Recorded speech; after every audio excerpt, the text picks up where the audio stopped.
প্রিয় শিক্ষার্থী, আসসালামু আলাইকুম রহমতুল্লাহ। আজকে আমাদের পরিসংখ্যানের তৃতীয় লেকচার। আজকের লেকচারে আমরা কীভাবে সূত্রের মাধ্যমে অঙ্ক করব সেটা আমরা দেখব। তা আমরা গত লেকচারে শিখছিলাম শ্রেণী মধ্যমানের সূত্র। আজকে শ্রেণী মধ্যমানের সূত্র থেকে কীভাবে এই অঙ্কটা আমরা নির্ণয় করতে পারি সেটাই দেখব। এরকম যে কোনো অঙ্কে আমরা কীভাবে করতে পারি সেটা আমরা দেখব। যে অঙ্কটা লেখা আছে, একটি শ্রেণীর মধ্যমান 62.5 এবং উচ্চসীমা 65 হলে ওই শ্রেণীর নিম্নসীমা কত? তার মানে আমাদের কাছে শ্রেণীর মধ্যমান আছে, উচ্চসীমা আছে, নিম্নসীমা নেই। সেই নিম্নসীমাটা কীভাবে বের করে সূত্রের মাধ্যমে সেটা আজকে আমরা দেখব। তো আমরা সূত্র শিখছিলাম, সূত্রটা হচ্ছে শ্রেণী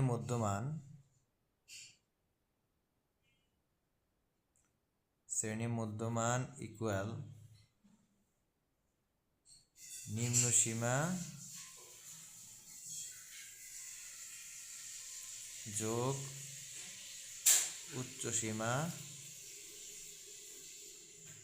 তারপর ভাগ 2। তো এবার আমরা শুধু মানগুলো বসিয়ে দেব। শ্রেণী মধ্যমান মান দেওয়া আছে 62.5 ইকুয়াল নিম্নসীমা নাই, আমরা নিম্নসীমা বের করব। তো নিম্নসীমার জায়গায় নিম্নসীমায় লিখে দেব,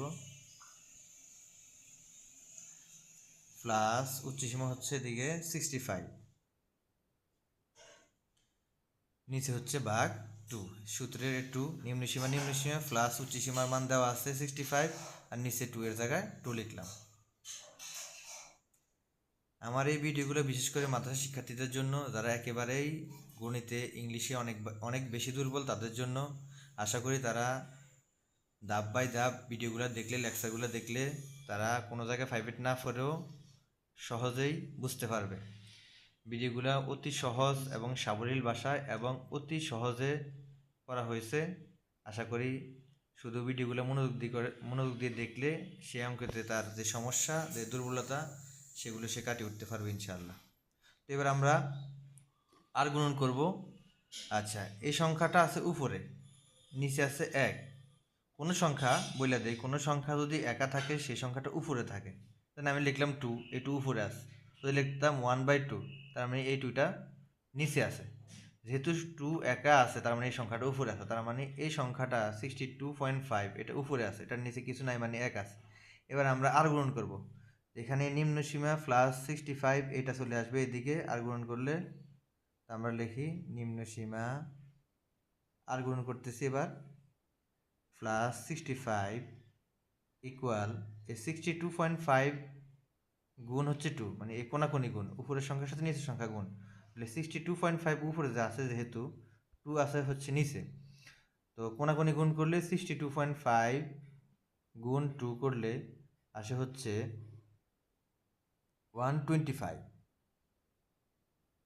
এবার পরের লাইন সবাই খেয়াল করো, নিম্নসীমা ইকুয়াল 125 লিখলাম, আর এদিকের প্লাস 65 এদিকে আনলে হয় -65। তো সুতরাং নিম্নসীমা, আচ্ছা 125 থেকে এবার আমরা 65 বিয়োগ করলে হচ্ছে 5 থেকে 5 বিয়োগ করলে 0, 12 থেকে 6 বিয়োগ করলে 6, তার মানে এই অঙ্কের উত্তর হচ্ছে 60, মানে 60। নিম্নসীমা হচ্ছে কত? 60। আবার একটু সামারাইজ করি ম্যাথটা। শ্রেণী মধ্যমান সূত্রটা প্রথমে লিখবো, শ্রেণী মধ্যমান ইকুয়াল নিম্নসীমা প্লাস উচ্চসীমা বাই 2। এবার আমরা শুধু মানটা বসিয়ে দেব। শ্রেণী মধ্যমান দেওয়া আছে 62.5 ইকুয়াল নিম্নসীমা দেওয়া নাই, এটা বের করতে হবে, এই কারণে নিম্নসীমার জায়গায় নিম্নসীমা লিখছি, প্লাস উচ্চসীমা দেওয়া আছে 65, ওই মানটা লিখছি, নিচে 2 এর জায়গায় 2 লিখছি। এবার আমরা আর গুণন বা কোনাকুনি গুণ করবো। তো এই কোনা গুণ আর এই কোনা গুণ, এই কোনা যেহেতু কিছু নাই এটা লিখে ফেললাম, নিম্নসীমা প্লাস 65 আর 62.5 সাথে 2 গুণ করলে হয় 125। এবার নিম্নসীমা লিখলাম, নিম্নসীমার জায়গায় ইকুয়াল সংখ্যার সাথে সংখ্যা নিতে হবে, 125 লিখলাম, ইকুয়ালের এদিকে প্লাস 65 এই পাশে আনলে -65 হবে। কারণ আমরা জানি যে ইকুয়ালের ডান পাশ বাম পাশ যখন সাইড চেঞ্জ করে, দিক চেঞ্জ করে, তখন প্লাস থাকলে মাইনাস হয়, মাইনাস থাকলে প্লাস হয়। এই কারণে এদিকে প্লাস 65 ছিল, এই পাশে আসার কারণে এই দিকে আসার কারণে কি হয়েছে, -65 হয়েছে। এবার আমরা 125 থেকে 65 বিয়োগ করার ফলে কত হয়েছে, 60 হয়েছে। বিয়োগ তো আমরা সবাই পারি, আমরা তো এতটাও দুর্বল না যে আমরা বিয়োগ পারি না। তো আশা করি সবাই অঙ্কটা বুঝছে। আজকে আমরা আরও দুটি অঙ্ক দেখাবো। এই সারণী থেকে কীভাবে আমরা প্রচুরক শ্রেণীর মধ্যবিন্দু নির্ণয় করব এবং উপরের সারণীর ক্রমযুক্ত গণসংখ্যা কীভাবে আমরা নির্ণয় করব। আমি বলছিলাম প্রথম ভিডিওতে যে ক্রমযুক্ত গণসংখ্যা নামে একটা কথা আছে, ওটা আমরা কীভাবে নির্ণয় করবো আজকে দেখবো। একেবারেই সহজ, খুবই ইজি, শুধু মনোযোগ দিয়ে ভিডিওটা দেখলে তোমরা আশা করি সবাই পারবে ইনশাল্লাহ। তো আমরা আগে প্রথম অঙ্কটা করি, যে উপরের সারণীর প্রচুরক শ্রেণীর মধ্যবিন্দু নির্ণয় করা। এই সারণীটা দেওয়া আছে অঙ্কের ভিতরে। তো সারণীর প্রচুরক শ্রেণী হচ্ছে গণসংখ্যার ভিতরে যেই মানটা সবচেয়ে বেশিবার দেওয়া থাকবে সেটা হচ্ছে প্রচুরক শ্রেণী। তো এখানে 3, 10, 18, 25, 8, 6, এর থেকে সবচেয়ে বড় আমরা দেখতেছি 25, তার মানে এটা হচ্ছে প্রচুরক শ্রেণী। তো প্রচুরক শ্রেণীর বলছে মধ্যবিন্দু নির্ণয় করতে। তা আমরা আগে শিখছি মধ্যবিন্দু নির্ণয় করার জন্য এই নিম্ন সীমা উচ্চ সীমা যোগ করে 2 দ্বারা ভাগ দিলে শ্রেণী মধ্যবিন্দু নির্ণয় হয়। তা আমরা দেখি, তা আমরা আগে লিখবো, অঙ্কটা লিখব যে প্রচুরক শ্রেণীর অবস্থান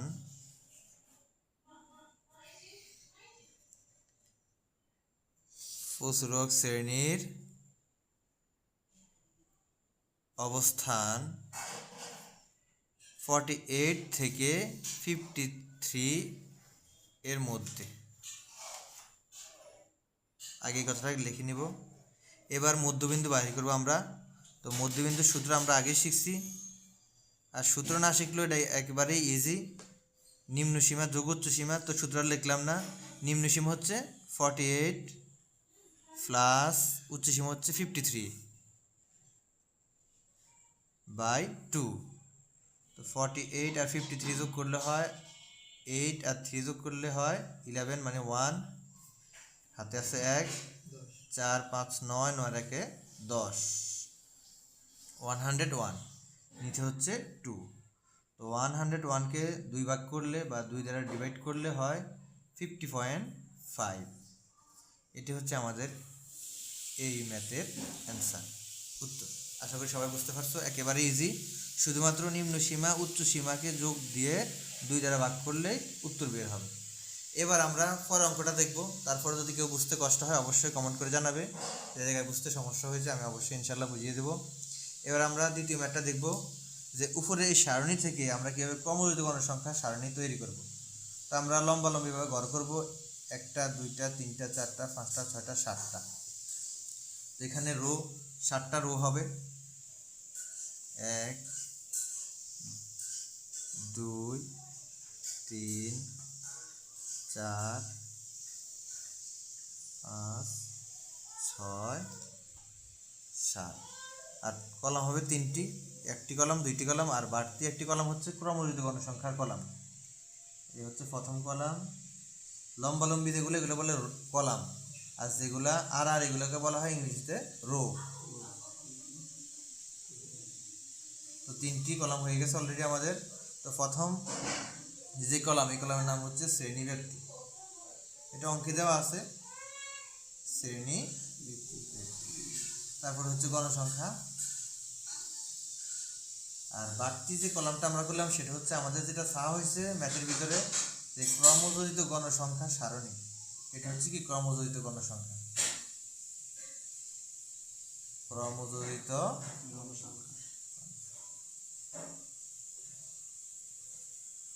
প্রথম শ্রেণী অবধি লেখা আছে 30 থেকে 35। এই যে 30 থেকে 35 এর ব্যবধান, এটাই হচ্ছে শ্রেণী ব্যক্তি। এখানে 30 থেকে 35 এর ব্যবধান কত, 6, কত, এই 6টাই হচ্ছে এইচ এর মান। কিসের মান, এইচ এর মান। আমরা এর আগে শিখছিলাম সূত্রের ভিতরে এইচ পাইছিলাম একটা ট্রাম, ওই এইচ এর মান হচ্ছে 30 থেকে 35 এর ব্যবধান। তারপর হচ্ছে 36 থেকে 41, তারপরে হচ্ছে 42 থেকে 47, 48 থেকে 53, 54 থেকে 59, 60 থেকে 65। তো গণসংখ্যা প্রথম ঘরে আছে 3, তারপর 10, তারপর 18, তারপর 25, তারপর হচ্ছে 8, তারপর হচ্ছে 6। এবার আমরা যেটা বাহির করতে বলছে যে উপরের সারণীর ক্রমযোজিত গণসংখ্যা তৈরি করা। তো প্রথমে আমরা ক্রমযোজিত গণসংখ্যা তৈরি করার ক্ষেত্রে গণসংখ্যা যেটা আছে সেটা লিখবো 3। এবার 3 সাথে এই পরের ঘরের নাম্বারটা সংখ্যাটা যোগ করব। তো 3 + 10 মানে হচ্ছে 13। এবার 13 এর সাথে 18 যোগ করব, যোগ করলে হয় 31। 31 এর সাথে পরের সংখ্যাটা যোগ করব, 31 + 25 মানে হচ্ছে 56। এই 56 সাথে 8 যোগ করলে হয় 64। 64 এর সাথে 6 যোগ করলে হয় 70। তাহলে আমাদের ক্রমযোজিত গণসংখ্যা নির্ণয় করা হয়ে গেছে।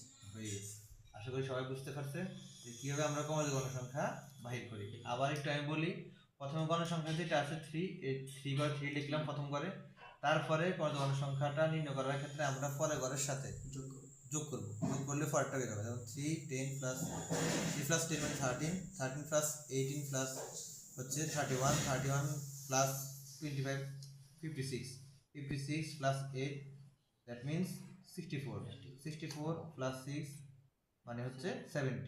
এটা হচ্ছে আমাদের ক্রমযোজিত গণসংখ্যা। আশা করি সবাই বুঝতে পারছে। তো আজকে এই পর্যন্তই। পরবর্তী লেকচারে আমরা কীভাবে মধ্যক এবং প্রচুরকের ম্যাথ বাহির করে, প্লাস গাণিতিক গড় কেমনি বাহির করে এগুলো শিখবো। প্লাস F1 F2 মানে কি, তারপরে FC FM কীভাবে বাহির করে এটা দেখবো ইনশাআল্লাহ। সে পর্যন্ত সবাই ভালো থাকবে। আসসালামু আলাইকুম ওয়া রাহমাতুল্লাহি ওয়া বারাকাতুহু।